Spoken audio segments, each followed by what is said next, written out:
friends and our dear viewers, once again, this is another informative session that I want to invite you to. I want to thank you for watching us, following us in very big numbers all over the world, and I want to promise to you that we are still bringing you great things as Menit in as far as the goat value chain is concerned. I want to thank one of our farmers in Sembabule, the one Bone who donated to me this goat here.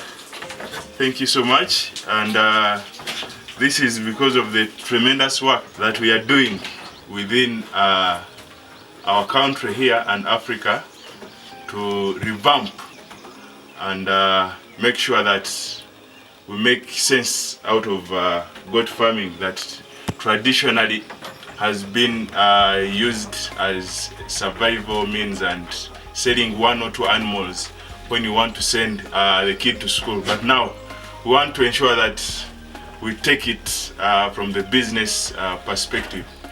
And from the records for the past 4 years, the growth rate of the goats has been at 4.5%, which is really good and promising considering other value chains. And so what it means is we need, as farmers now, to ensure that we maintain the standards so that we can then increase our competitiveness for both local, national and regional markets, looking at the goat value chain.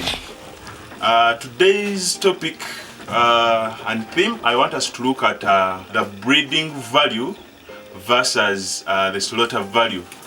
Of course, goats are kept for different reasons, and they have, of course, very many advantages. So before I go to the theme, I want to speak about a few advantages of why goats are really good, and you who is watching me right now, why you should go and start tomorrow this goat farming enterprise.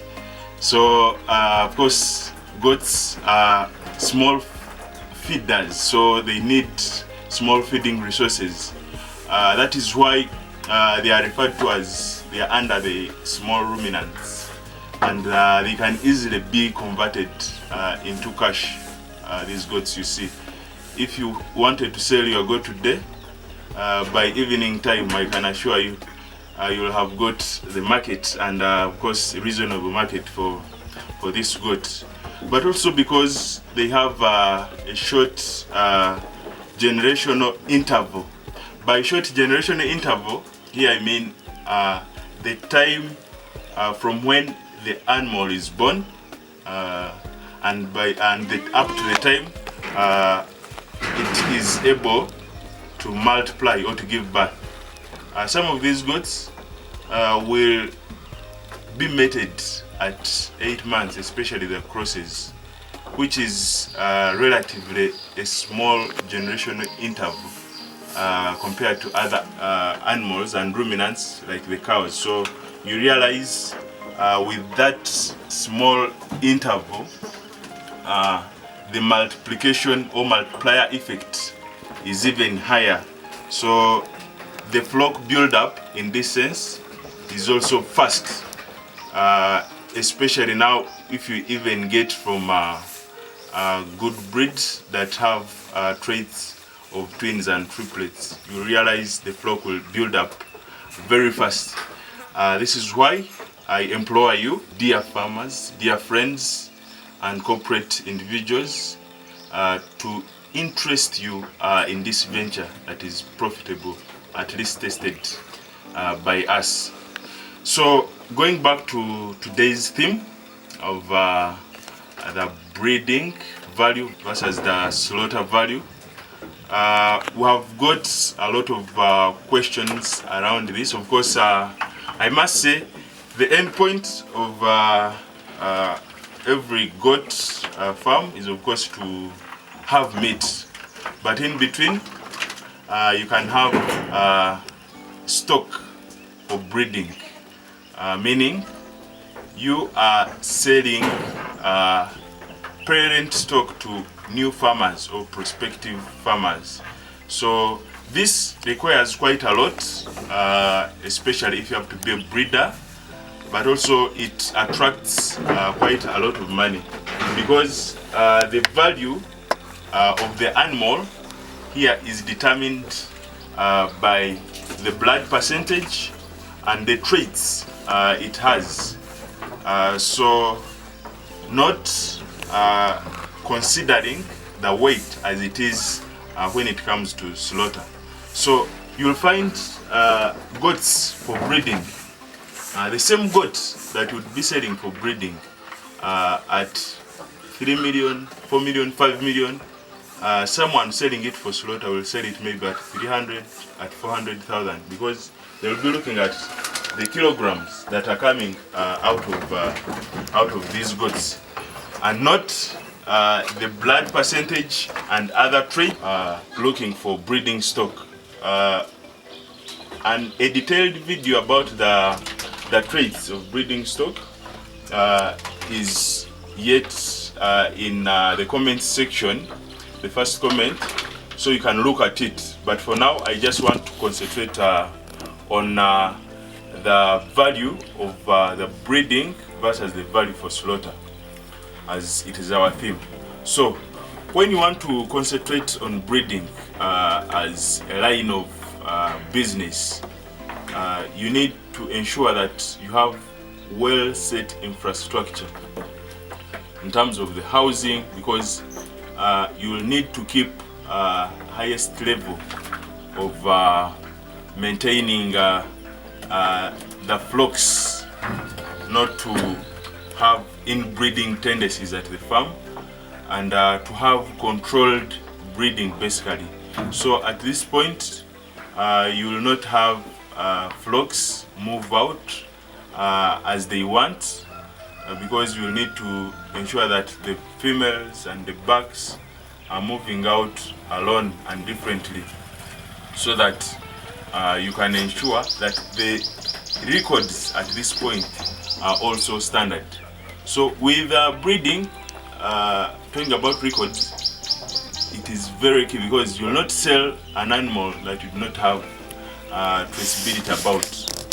If another farmer wants to buy goats from you as a breeder, then they have to look at these records of the animals they are taking, if they are going to meet their productivity at their farms. So at the end of the day, the records have to be very key at this point when you are considering breeding as a line of business. Secondly, you have to consider supervision. The supervision that is required at a breeding farm is not as compared to the supervision that is considered with goats for slaughter. So in this case, you realize you need quite a lot of time to supervise and be available at the farm, and ensure you are bringing out quality animals. Animals are eating on time, and they are eating the right quantity and the right nutrients at the different levels of growth, as we have always advised. So this is how well you need to be prepared if you are going to look at breeding as a line of business. Yeah, so talking about goats for slaughter, this is quite demanding in terms of the land requirements, because for slaughter we basically look at the numbers, because the end point is how sustainable are you in terms of slaughtering. If you say you can provide 100 goats per month to a certain organization that is going to add value, or that is off-taking from you as a farmer, who is targeting the slaughter market.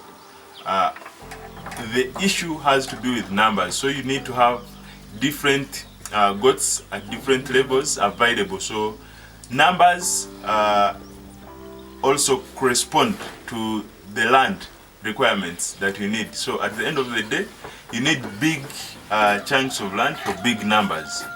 So in case you want to go for slaughter, you may need moderate supervision, but at least you need quite a lot of land to ensure that you have the numbers that need to sustain the markets that you would have chosen. As I was telling you about the value for slaughter goats, I want to reiterate that of course slaughter goats will give you shorter returns, meaning you are able to sell, for instance, on a monthly basis, depending on how your cost analysis runs. So at the end of the day, you get returns very fast in terms of being quick, and which is not the same with the breeding, because for it you have to wait for the animals to get substantive ages and necessary weights that conform to the breeding society requirements, so you are able to sell these animals with those particular standards, depending on the breeds that you are looking at. So at the end of the day, dear farmers, you can maintain both lines if you are able to put all the infrastructure that is necessary for both breeding and slaughter. And this is what is required and ideal, because with breeding as your goal, the target will be high-end animals, meaning you are looking at quality of traits that you are going to crossbreed, giving to other farmers. And yet for meat breeds, you just look at the renowned meat breeds and you do not mind about the specifics of which breed. So you are minding about numbers, basically numbers. And yet this other side, it is about quality of the breeds that you are going to engage in. So at the end of the day, when you keep quality breeds and you maintain numbers, then the return on investment is likely to come earlier than expected, because you are maintaining breeding as a revenue stream, as well as animals for slaughter as a revenue stream. But also going forward, you are not going to keep very many active males at the farm.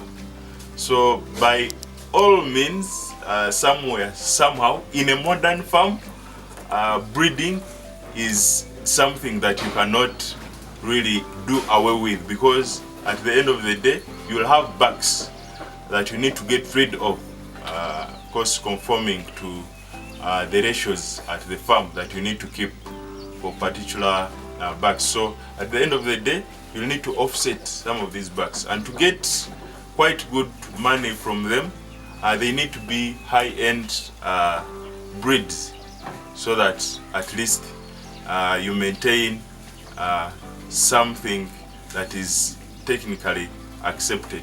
So going forward, I want to implore farmers to venture into goat farming, but looking at maintaining goats for breeding as well as goats for slaughter as revenue streams going forward. So I want to thank you and implore you that we are at your service, and as far as giving you the necessary support, technical supervision, to ensure that you realize your return on investment in goat farming.